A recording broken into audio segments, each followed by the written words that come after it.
Nous allons maintenant nous intéresser à la question de grammaire. Donc, il nous est demandé d'étudier les démonstratifs dans le texte de Genet. Le terme de démonstratif est en lui-même discutable, dans la mesure où il n'est pas forcément lié à un acte de monstration. Cette idée a été notamment travaillée par Georges Kléber dans son article « Les démonstratifs démontrent-ils ».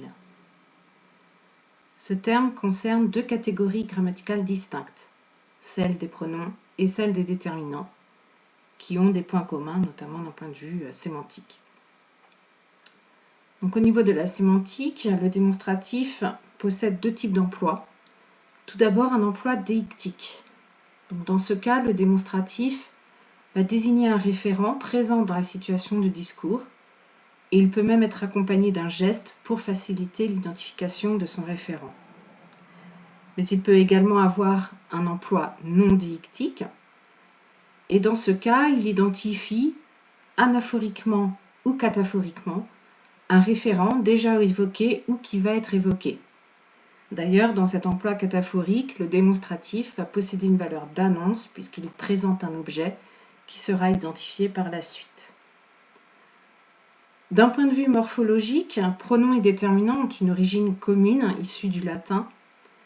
Le système des démonstratifs dans l'ancien français comprend un démonstratif uniquement neutre, so-se, issu du latin ecce hoc, un démonstratif qui exprime la proximité, siste, issu de ecceiste, et un démonstratif qui exprime le lointain, l'éloignement, sil, issu de ecceile. En moyen français, les démonstratifs issus du latin vont être renforcés par l'adjonction des adverbes si et là, et au XVIe siècle, le système de déterminants démonstratifs s'établit définitivement. Pour plus de clarté, on considérera donc successivement les déterminants démonstratifs, puis les pronoms démonstratifs. Nous avons relevé dans ce texte 20 occurrences.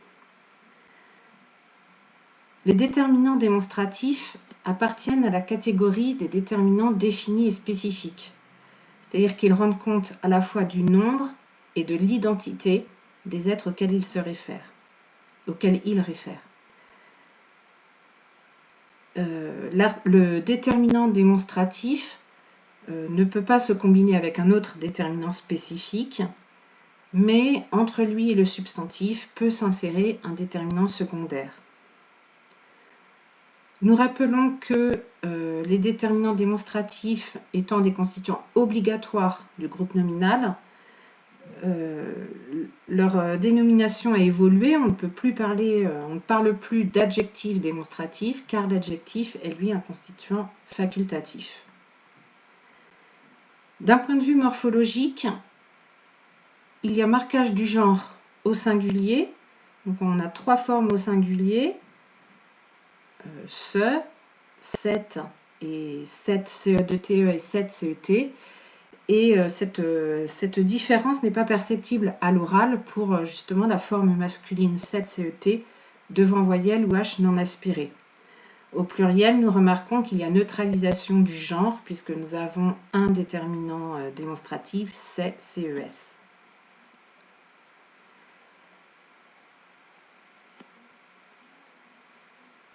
Le déterminant démonstratif est reconnu comme déterminant un groupe nominal dont le référent va être présent, physiquement ou linguistiquement, dans son contexte. Il a donc tout d'abord une utilisation déictique en première mention. Le référent est identifié dans le contexte immédiat et il peut être accompagné d'un geste afin que l'identification se fasse sans ambiguïté. Nous avons deux occurrences dans ce texte. Alors, cette maison, donc féminin singulier, qui renvoie au lieu de l'énonciation, donc le balcon, et ce soir, masculin singulier, qui renvoie au moment de l'énonciation. Le déterminant démonstratif peut également avoir une utilisation coréférentielle anaphorique. Donc la reprise du groupe nominal peut être fidèle ou non, mais dans tous les cas, on aura une relation lexicale connue entre le référent et sa reprise anaphorique. Nous avons par exemple une reprise directe où la tête nominale de l'antécédent est identique à celle de l'anaphore par l'occurrence et par-delà cette cruauté qui reprend la cruauté de la phrase précédente. Et cette CE2TE est donc un féminin singulier. Et nous avons une reprise indirecte, ces choses-là, donc féminin pluriel. C'est une reprise indirecte par hyperonymie, c'est-à-dire qu'on va utiliser un nom générique plus large, voire on peut se poser la question s'il ne s'agit pas ici d'une reprise résomptive qui reprendrait finalement les idées de tout le paragraphe précédent. Le démonstratif peut également être un pronom. Nous avons tout d'abord la forme se, qui n'a pas d'autonomie syntaxique, sauf comme sujet clitique, donc conjoint au verbe, et qui s'élide dans la plupart des cas devant la voyelle. Ce pronom est utilisé principalement dans une forme de présentatif qui sert à présenter un groupe nominal ou un constituant équivalent qui va fonctionner comme son complément. Le tour présentatif permet la mise en relief de certains éléments qu'il peut simplement introduire en désignant alors un élément présent dans la situation d'énonciation. Et quand il va reprendre un élément présent dans la phrase, il va lui donner alors une dimension emphatique. Donc on relève cette occurrence de présentatif avec forme indifférenciée. Donc ce serait de la cruauté. Ici on a la forme non élidée puisque le verbe est au conditionnel.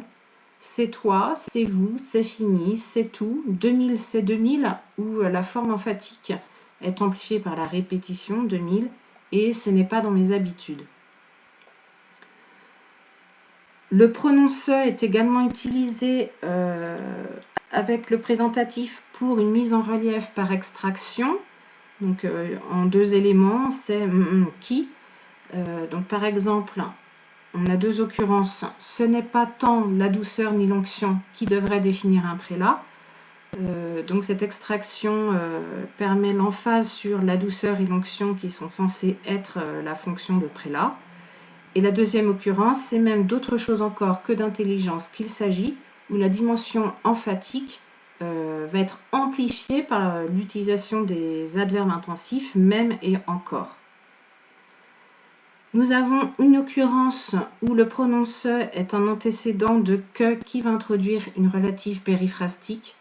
Ce que je verrai, j'ai dit une occurrence, en fait on en a trois. Ce que je verrai, ce qui est dit, ce qu'il faut traverser.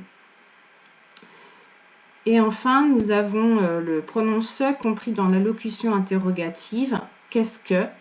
Donc, qu'est-ce que nous avons accompli ce soir? Qui permet d'exprimer une interrogation partielle pour attendre une réponse ouverte. Pour terminer, en pronom démonstratif, nous avons la forme ça, qui est en fait issue du pronom cela, qui est une forme de contraction du pronom cela. Il désigne un référent non catégorisé, on va dire neutre, et il peut même à l'usage lui donner parfois à son référent une connotation péjorative. Nous avons trois occurrences pour cette forme. Ça doit servir, où le pronom ça a la fonction sujet du verbe devoir. Range ça, donc qui a la fonction ici de complément d'objet direct du verbe ranger. Dans cette occurrence, on voit bien que c'est un diictique, on comprend qu'il s'agit en fait de la mitre dont on parlait, qui est l'accessoire du personnage. Et nous avons de ça, où le pronom est complément d'objet indirect du verbe parler. Il s'agit d'une reprise anaphorique contextuelle qui reprend finalement les questions précédentes. Pour conclure, nous voyons que le démonstratif sert dans cet extrait à faire vraiment le lien entre littérature et linguistique. L'emploi du démonstratif va bien s'adapter en effet au genre de texte proposé, à savoir le théâtre. Son emploi dictique renvoie à la situation d'énonciation, à ce qui se passe sur le plateau, le théâtre étant destiné à être vu. Et de plus, en dehors de son emploi dictique, on voit ici que d'un point de vue linguistique, le présentatif et la forme ça vont être des tournures que l'on retrouve particulièrement à l'oral et donc appropriées au dialogue théâtral.